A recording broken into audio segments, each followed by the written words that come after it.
election predictions. They're always A bit of a gamble. a gamble, right? A bit of a gamble. But predicting them years in advance, that's like next level political chess, Oh, right? absolutely. And that's why this new snippet, it really caught my eye.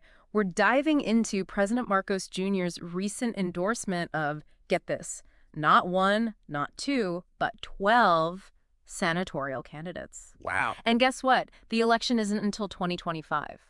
That's years away. It is. So we've got this YouTube video from INQ today. And by the way, that's a channel that's tied to a major Philippine news outlet. Right. So they're laying it all out, and we're going to unpack why it matters. Okay, so let's unpack it. I mean, what's fascinating here is that we're not just talking about names on a ballot, right? Right. This is about Marcos Jr.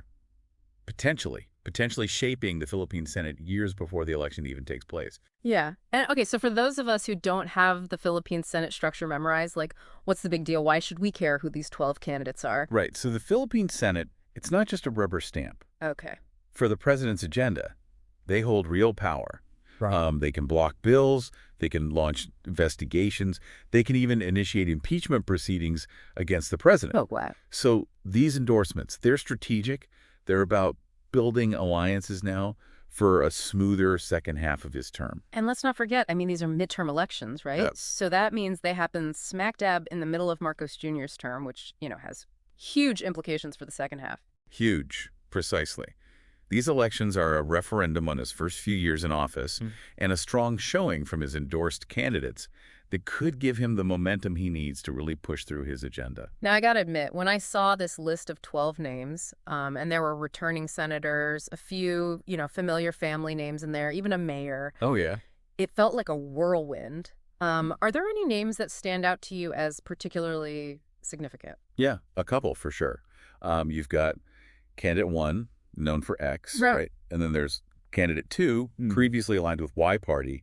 And their inclusion, it hints at these alliances that Marcos Jr. might be trying to solidify. Yeah, and isn't it interesting how these endorsements, they come from a mix of parties. It's not just those aligned with Marcos Jr. It's like he's trying to build bridges, wouldn't you say? Absolutely. Yeah. Now, consider this.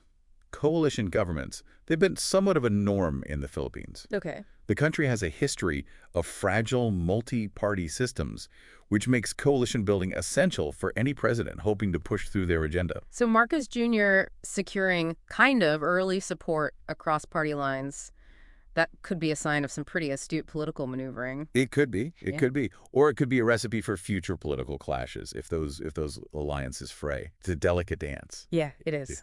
Okay, so we've got this early endorsement list, a calculated move by Marcos Jr., but the source itself, INQ today, it adds another layer to this, doesn't it? It does. Absolutely. It makes you wonder, is INQ today known for reaching a particular demographic? Is this early announcement presented through this specific outlet? Is it a strategic trial balloon to kind of gauge public reaction? It's entirely possible. Yeah, it's like he's sending a message not just about who he supports, but also to whom he wants that message to reach. Precisely. Wow, this deep dive started with a single YouTube video, and it's opened up this rabbit hole of questions about Philippine politics. If I were you, I'd be keeping a close eye on how these alliances evolve and what they might signal for the 2025 elections. Indeed, because this early list of endorsements, it offers us this really interesting glimpse into what Marcos Jr. wants us to see, right? Yeah. The real question is, what does this carefully crafted announcement reveal about the political chess game that's happening behind the scenes? Something to think about. Definitely something to think about.